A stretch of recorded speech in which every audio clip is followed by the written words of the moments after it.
I'm sorry, I just want to go. Hello? I'm sorry, I just want to see my family. I want to see my family. It was a desperate, fearful, urgent voice. But most of the people who heard it had no idea that they were so close to a chance to change everything. January 17, 2008, Northport, Florida, USA.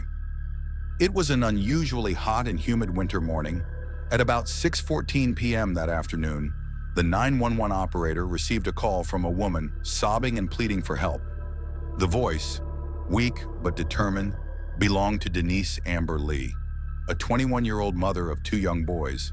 And what no one knew was, the people who heard that cry were so close to their only chance to save her. But they let it pass. Forever. Denise Amber Lee is the image of a loving and responsible young wife and mother. At the age of 21, she is living the best years of her life with her husband Nathan Lee and 2 lovely little boys, Noah and Adam. Denise spends all her time taking care of her family, while Nathan works tirelessly to support the family economy. He works 3 jobs at the same time just to make sure his wife and children do not lack anything. Their life is not rich, but it is always filled with laughter.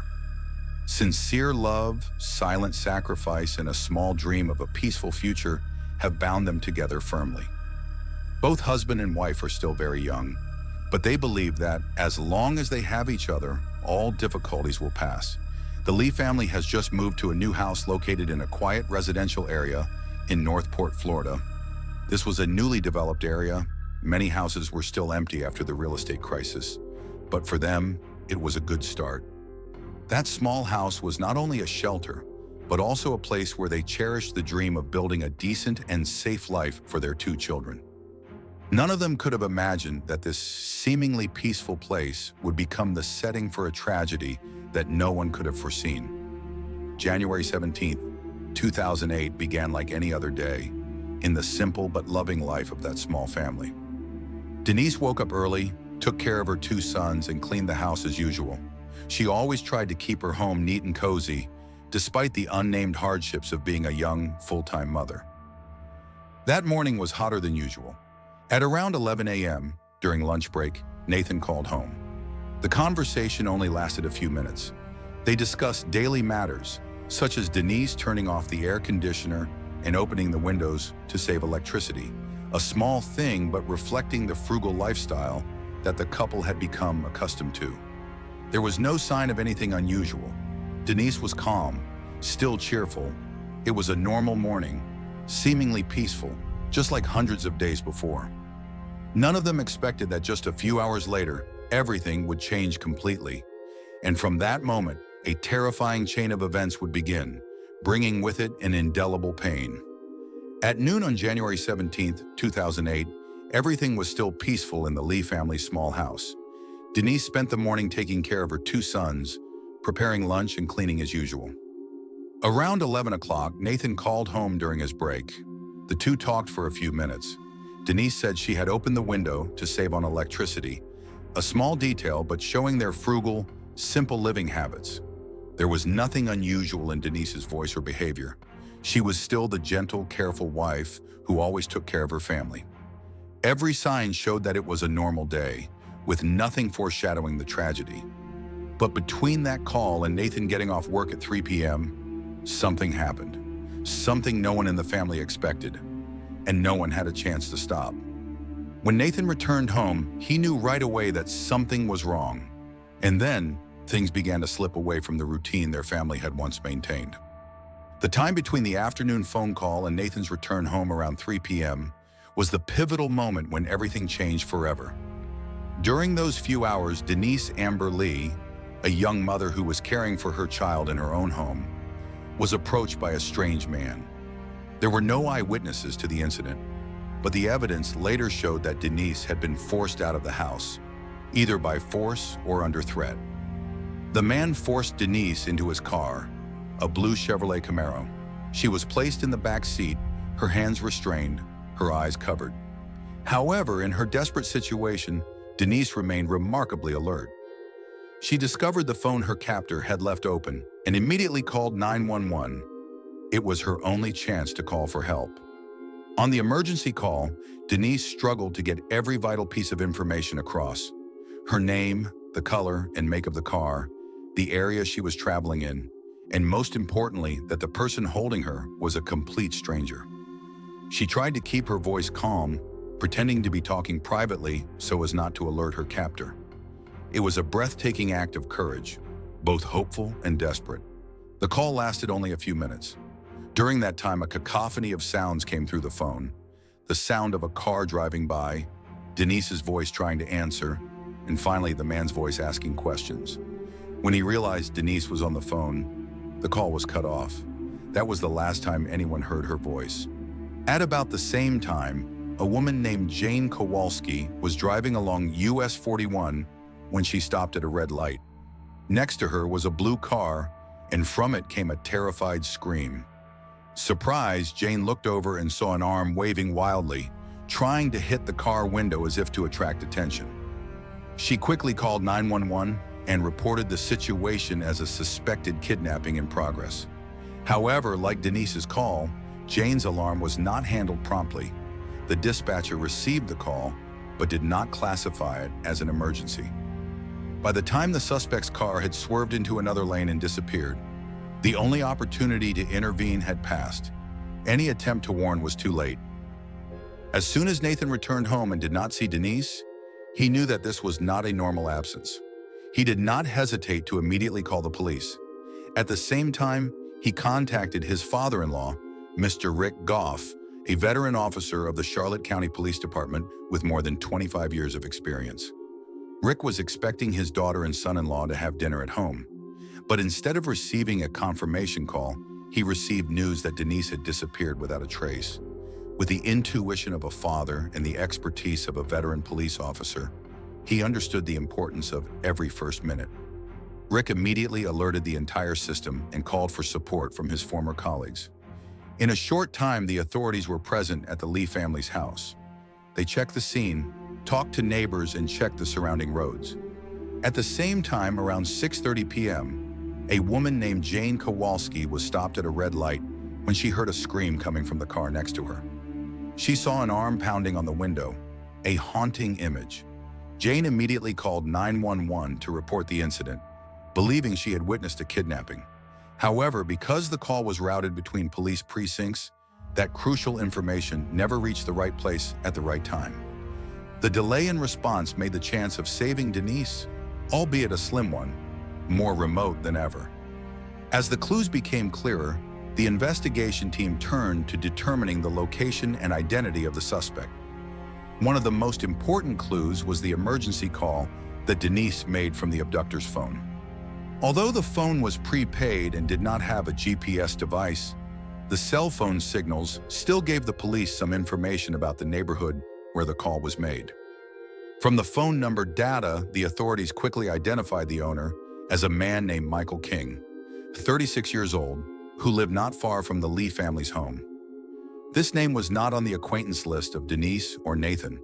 That made the suspicion even more serious. This could be a random kidnapping, and the perpetrator was a complete stranger. Immediately, a group of police were sent to search Michael King's private home. Here they discovered many unusual details. In a small room at the back of the house, police found a roll of duct tape with a long brown hair, similar to Denise's. The room was unfurnished and strangely empty, but it showed signs of recent use.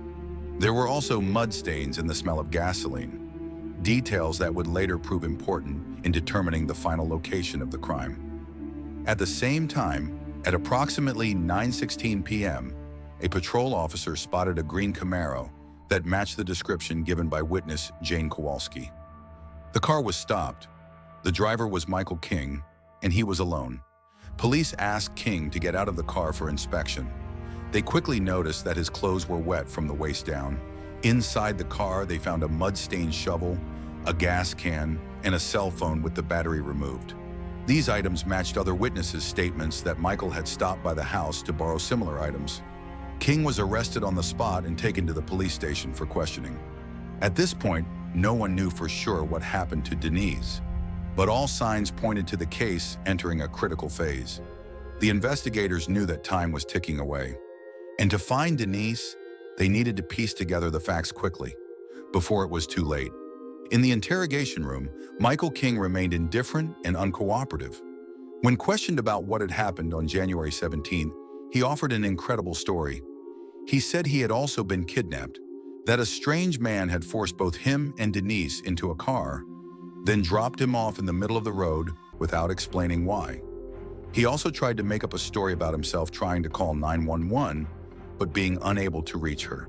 However, this story quickly fell apart when investigators presented a series of contradictory evidence. First, the time and place of King's appearance matched exactly with 911 calls from multiple independent witnesses, all without mentioning any third party. Then came the DNA testing. A sample found on the victim's body matched King's DNA, indicating that he had been in close contact with Denise. King's cell phone data also showed the movement of the report matched reports police received from residents throughout the afternoon and evening. One witness reported seeing a green Camaro, the type of car King owned, parked in front of her house in the late afternoon. Another described King stopping by to borrow a can of gas, a shovel, and a flashlight, saying her lawnmower was stuck in the mud. But the most telling thing was that the woman who was with her looked terrified and yelled for the police to be called. At the time, no one suspected it was Denise.